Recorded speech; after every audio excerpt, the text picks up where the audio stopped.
رمضان المبارک کا مہینہ یہ وہ زمانہ تھا کہ مسلمان بڑے غریب تھے لیکن ایمان کے بڑے مضبوط تھے۔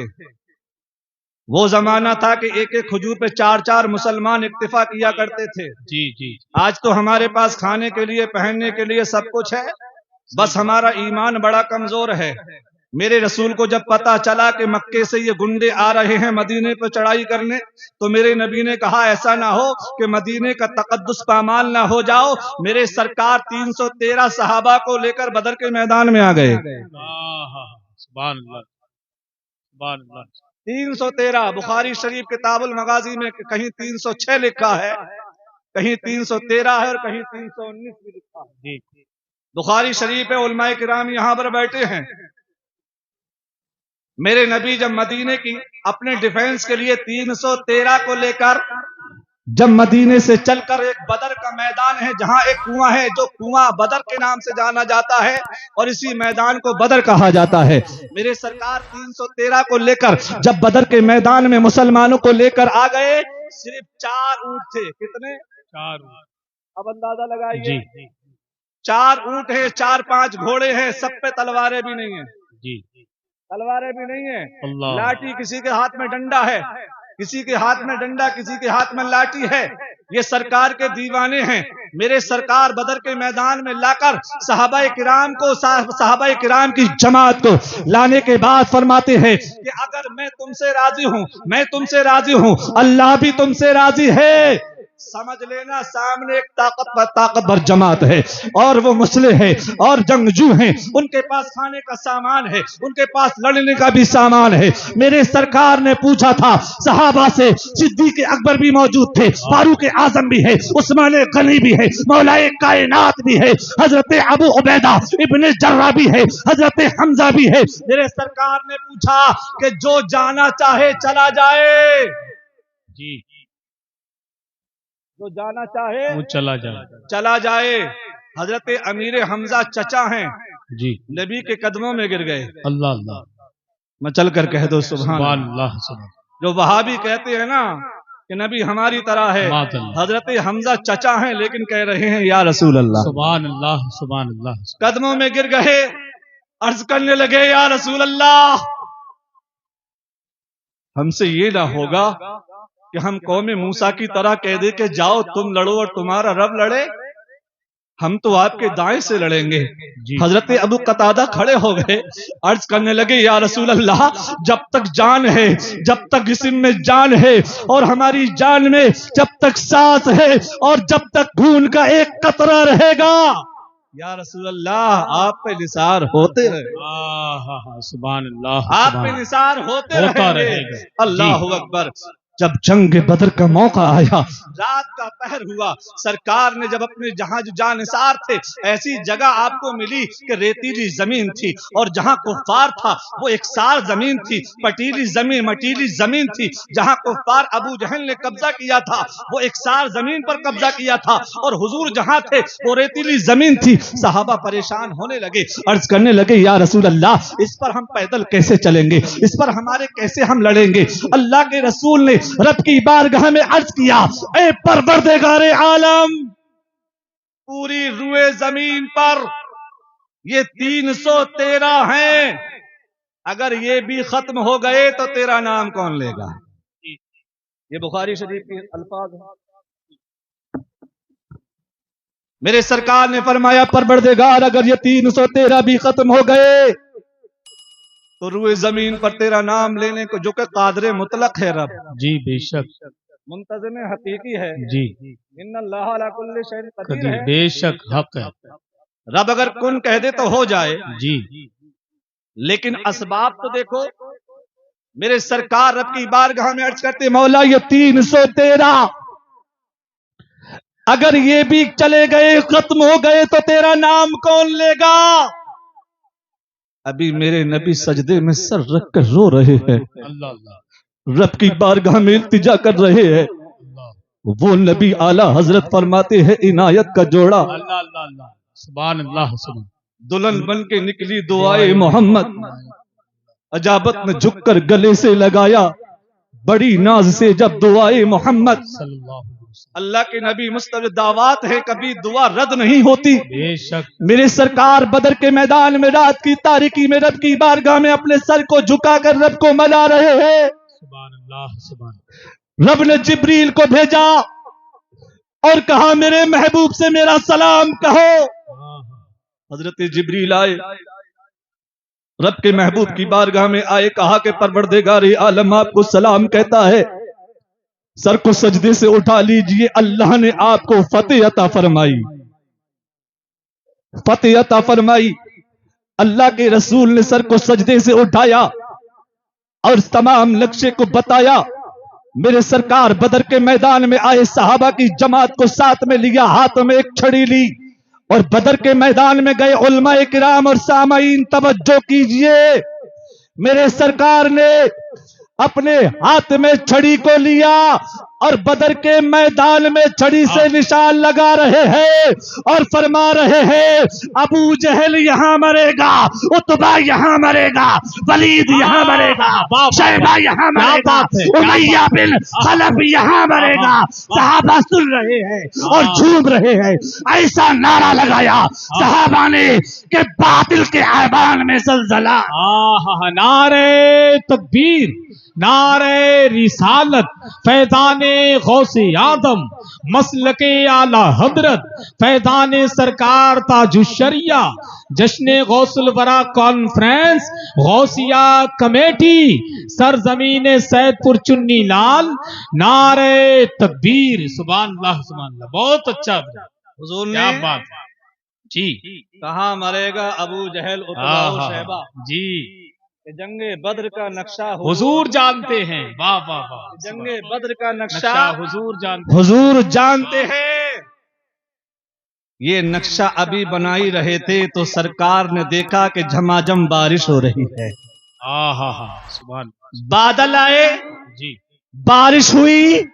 میرے سرکار نے فرمایا میرے صحابہ یہ دوسری فتح بھی مبارک ہو، یہ دوسری فتح بھی مبارک ہو۔ صحابہ نے عرض کی یا رسول اللہ یہ کیا فتح ہے؟ جب دیکھا حضور نے فرمایا یہ فتح یہ ہے کہ بارش ہو گئی، تمہاری ریتیلی زمین پٹیلی ہو گئی اور جو مٹیلی زمین تھی وہ چکنی ہو گئی۔ اب دیکھو صبح کا وقت ہوا، اب ادھر سے حضرت حضور کی بارگاہ میں صحابہ کرام آئے، عرض کرنے لگے یا رسول اللہ یہ تین صحابی حضور کی طرف سے نکلے، ادھر سے شیبہ آیا، ولید آیا اور عتبہ آیا۔ کون کون آئے؟ ابو جہل کی طرف سے نکلے، عتبہ نکلا، شیبہ نکلا، ولید نکلا۔ ادھر سے تین انصاری نکلے، حضور کے جانثار مدینے کے رہنے والے نکلے۔ جب یہ شیبہ عتبہ نے دیکھا تو کہے محمد ہمارے مقابلے میں ہمارے مقابل مد مقابل کو ہمارے مد مقابل کو بھیجو، ہم کسانوں سے نہیں لڑنا پسند کریں گے۔ وہ یہ کہہ رہے تھے کہ مدینے کے رہنے والے کسان ہیں، یہ کسانی کرتے ہیں، ہم ان سے لڑنا اپنی توہین سمجھتے ہیں۔ حضور نے فرمایا میرے جانثاروں پیچھے آ جاؤ۔ کون ہے آگے بڑھے گا؟ تو سب سے پہلے حضرت امیر حمزہ آگے بڑھے۔ ارے یار اب بھی نہیں بولو گے، میں چل کر سبحان اللہ تو کب بولو گے؟ بہت اچھا، ارے حضور کا ذکر ہو رہا ہے، حضرت امیر حمزہ آگے بڑھے ہیں، حضرت ابو عبیدہ ابن جرح آگے بڑھے، حضرت علی 19 سال کے ہیں وہ بھی آگے بڑھے۔ اللہ اللہ اللہ، سبحان اللہ سبحان اللہ۔ حضرت علی جی شیر یزدہ، شاہ مردہ شیر یزدہ، قوت پروردگار، علی کی طرح کوئی مرد نہیں ہے۔ جی حضرت علی نکلے سبحان اللہ۔ اور المختصر یہ جی ادھر سے شیبہ عتبہ اور ولید نکلے۔ حضرت امیر حمزہ نے للکار کر فرمایا اے ولید سن لے، مجھے جانتا ہے کون ہے؟ کہا جانتے ہیں، تمہارا نام حمزہ ہے۔ کہا حمزہ ہے، معنی کیا ہے؟ میری ماں نے میرا نام حمزہ اس لیے رکھا ہے کہ حمزہ کا نام ہوتا ہے شیر۔ واہ کیا بات، حمزہ کا نام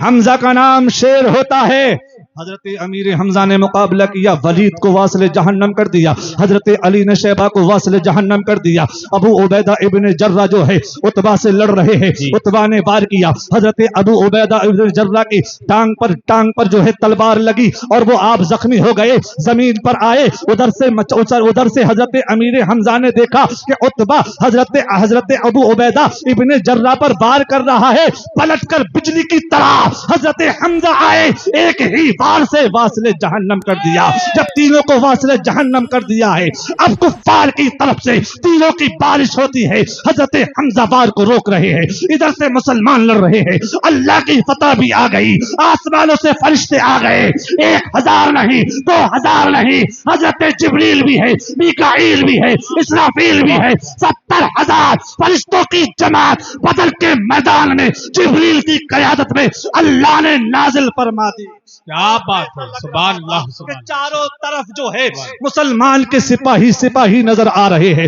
جنگ بدر کا ذرا سی دیر میں نقشہ بدل جاتا ہے مدینے کی طرف سے. تو چھوٹے چھوٹے نونہال معاذ اور معوذ حضرت افرا کے بیٹے آئے اور عبد الرحمن بن عوف کے گھوڑے کی لگام پکڑ کر کہا، چچا ہمیں ابو جہل کا پتہ بتا دو.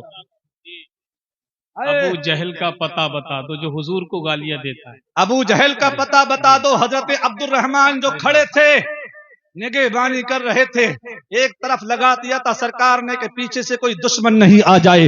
افرا کے بیٹے 12 اور 14 سال کے، سر پر عمامہ سجا ہے، چھوٹی چھوٹی تلواریں ہاتھ میں موجود ہے. حضرت عبد الرحمن بن عوف کے پاس آئے اور آ کر کہا، چچا سنا ہے گالیاں دیتا ہے وہ محبوب باری کو، مریں گے یا مر جائیں گے اس ناری کو. اے چچا مریں گے یا مر جائیں گے ناری کو، سنا ہے گالیاں دیتا ہے وہ محبوب باری کو. تو حضرت عبد الرحمن سمجھ نہ سکے. کہا بیٹا کیا کہنا چاہتے ہو؟ کہا ہم یہ کہنا چاہتے ہیں عبد الرحمن نے حضور کو گالی دی ہے. ابو جہل نے حضور کو گالی دی ہے، ابو جہل حضور کو گالیاں بکتا ہے. کہا بیٹا تمہیں کس نے بتایا؟ کہا ہماری ماں نے ہم کو بتایا ہے. ہماری ماں نے ہم سے کہا ہے بیٹا بدر کے میدان میں رسول اکرم صلی اللہ علیہ وسلم کا دشمن ابو جہل مکے سے 1000 کا لشکر لے کر آیا ہے. جن کو ستا کر مکے سے نکالا تھا وہ یہاں آ چکا ہے. اے بیٹا جاؤ اور میرے نبی پر قربان ہو جاؤ. ماں نے کہا بیٹا جاؤ اور نبی پر قربان ہو جاؤ. چھوٹے چھوٹے بچے ہاتھوں میں تلوار لے کر آئے تھے. وہ ابو جہل جو ناچنے والے ساتھ لے کر آیا تھا، وہ ابو جہل جو موٹی موٹی رسیاں لے کر آیا تھا. میرے نبی نے جو فرمایا تھا ابو جہل یہاں مرے گا، حضرت عبد الرحمن بن عوف نے فرمایا بیٹا حفاظت کر رہا ہے گرد اس کی فوج کا دستہ. تو بچوں نے کہا تھا کہ یہ دستہ کب تلک روکے گا؟ اسرائیل کا رستہ. بچے پوچھ رہے ہیں ہمیں صرف پتہ بتا دیجئے، ہمیں یہ بتا دو کہ ابو جہل کہاں ہے. عبد الرحمن نے اپنی شہادت کی انگلی کو اٹھایا اور کہا کہ دیکھو وہ کالے گھوڑے پر بیٹھا ہے، کالا جھنڈا جس کے ہاتھ میں ہے، جو لڑ رہا ہے، تلوار بھی چلا رہا ہے. قسم رب کعبہ کی دونوں بچے بجلی کی طرح اس طرح سے جھپتے کہ ابو جہل کے گھوڑے کی ٹانگوں کو کاٹ کر ابو جہل کو زمین پر گرا دیا. اور ایک بچے نے ایسی تلوار ماری کہ زمین پر لیٹ کر بلبلانے لگا.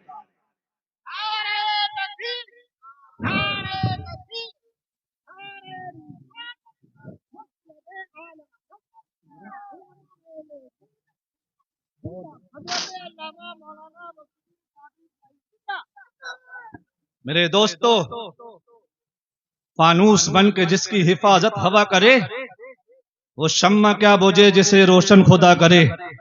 پھونکوں سے یہ چراغ کفر خود نور خدا ہے، کفر کی حرکت پہ خندہ زن. پھونکوں سے یہ چراغ بجھایا نہ جائے گا. میرے دوستو چھوٹے چھوٹے بچے، آج ہم بھی صاحب اولاد ہیں. سید پور والوں بڑا پیار کرتے ہو، میں بھی صاحب اولاد ہوں. بچے کو دیکھ کر بڑا سکون ملتا ہے. جو صاحب اولاد ہیں ان سے پوچھو کہ اولاد کیا چیز ہوتی ہے. اپنے بچوں کو قربان کرنا، دین پر مٹانا، یہ اسلام سکھاتا ہے. یہ نہیں کہ اپنی جان بچا کر اپنی نیند کو نکالنا، رات کو سونا، فجر اور ظہر اور عصر مغرب عشاء کو غائب کرنا، نعرے لگانا تو بہت آسان ہے۔ میرے نبی کے دیوانوں کی داستانیں سنو، اپنے ایمان کو جلا بخشو۔ حضرت عبد الرحمن بن عوف کہتے ہیں کہ میری شہادت کی انگلی نیچے نہیں آئی تب تک معاذ اور معوذ دونوں بدر کے میدان میں ابو جہل کے گھوڑے کی ٹانگ کاٹ کر ابو جہل کے سینے پر بیٹھ چکے تھے۔ ادھر سے ابو جہل کے بیٹے اکرما نے دیکھا، دیکھنے کے بعد کہا کہ میرے باج پر ان چھوٹے چھوٹے بچوں نے حملہ کر کے زخمی کر دیا ہے۔ اب اکرما ابھی مسلمان نہیں ہوئے ہیں، انہوں نے تلوار سے ایک بار ایسا کیا کہ حضرت معاذ کا بازو کٹ گیا، اتنا کٹا کہ تھوڑا سا جڑا رہ گیا ہے۔ حضرات لڑنے میں وہ دقت پیدا کر رہا تھا، اس مرد مجاہد نے اپنے ہی پیر سے دبا کر اپنے ہاتھ کو جدا کر دیا۔ ادھر صحابہ دیکھ رہے ہیں، ان چھوٹے چھوٹے نونہالوں کی بہادری کو دیکھ رہے ہیں، انہیں درد و تکلیف کا کوئی احساس نہیں ہے۔ یہ تو نبی کے نام پر مرنے اور مٹنے آئے تھے، اپنی ماں سے وعدہ کر کے آئے تھے کہ نبی پر مریں گے، مٹ جائیں گے، اللہ کے رسول کی محبت میں فنا ہو جائیں گے۔ یہ دونوں بچے نبی کی محبت میں فنا ہونے آئے تھے۔ ایک بچے کا ہاتھ کٹ گیا، بچہ لڑتا رہا یہاں تک کہ ایک شہید ہو گیا۔ اللہ اکبر، شہید ہو گیا۔ جنگ کا نقشہ بدل جاتا ہے، جنگ جو ہے اللہ کے رسول جیت جاتے ہیں، یہ جنگ بھی جیت گئے۔ 70 جو ہے کفار قتل ہو جاتے ہیں اور 70 جو ہیں قید کیے جاتے ہیں، کل 14 صحابہ کرام شہید ہوتے ہیں۔ حضرات محترم، کہنے کا مقصد یہ ہے کہ بدر کیوں ہوا تھا، اللہ کے رسول نے تلوار کیوں اٹھائی تھی؟ تلوار نہیں بلکہ سب سے پہلے کردار دکھایا تھا۔ اور لیکن جب اسباب ایسے ہو جائے تو ایسا بھی نہیں ہے کہ گوشہ نشینی بن کر بیٹھ جاؤ، ایسا بھی نہیں ہے کہ ہاتھ پہ ہاتھ رکھ کر بیٹھ جاؤ، ایسا بھی نہیں ہے کہ تم لقمہ نہ اٹھاؤ اور اپنے آپ منہ میں چلا جائے، کچھ نہ کچھ تو آپ کو کرنا پڑے گا۔ سر پر اگر کفار آ جائے تو کیا تم اپنے ہاتھ کو نہیں چلاؤ گے؟ بالکل چلانا پڑے گا میرے عزیزوں اور دوستوں۔ آج جشن غوث الورا میں آنے والوں، سرکار غوث اعظم رضی اللہ تعالی عنہ کی زندگی سے تم کیا سمجھتے ہو کہ سرکار غوث اعظم رضی اللہ تعالی عنہ نے صرف 40 سال تک عشاء کے وضو سے فجر کی نماز پڑھی ہے؟ یہی سرکار غوث اعظم کی کرامت ہے، یہی سرکار غوث اعظم کی شان ہے؟ نہیں، بلکہ صلاح الدین ایوبی جو کہ بیت المقدس میں جھنڈا گاڑنے والا کوئی اور نہیں تھا، وہ سرکار غوث اعظم کا چاہنے والا مرید تھا، کوئی اور نہیں۔ اور ارطغرل سے محبت کرنے والوں، ارطغرل سے محبت کرنے والوں سنو، ارطغرل بھی کوئی اور نہیں، یہ میرے سرکار غوث اعظم کی تحریک کا نکلنے والا مرد مجاہد تھا۔ تم سمجھتے ہو کہ صرف گوشہ نشینی کر لو گے تو اسلام بچ جائے گا؟ اسلام کو جب بچانے کی بات آتی ہے تو اللہ کے ولی دعا بھی کرتے ہیں، اور جب دعا سے کام چل جاتا ہے تو اپنے ایسے مرد کلندر اپنی دعاؤں سے بنا دیتے ہیں کہ دعا ان کی ہوتی ہے، ہاتھ ان کا ہوتا ہے اور طاقت رب کی ہوتی ہے، ہاتھ ان کا ہوتا ہے۔ سرکار غوث اعظم، علم حاصل کرو، اپنے نبی سے سچی محبت کرو۔ سرکار غوث اعظم کی بارگاہ میں ابھی آیا تھا، وقت کی قلت ہے،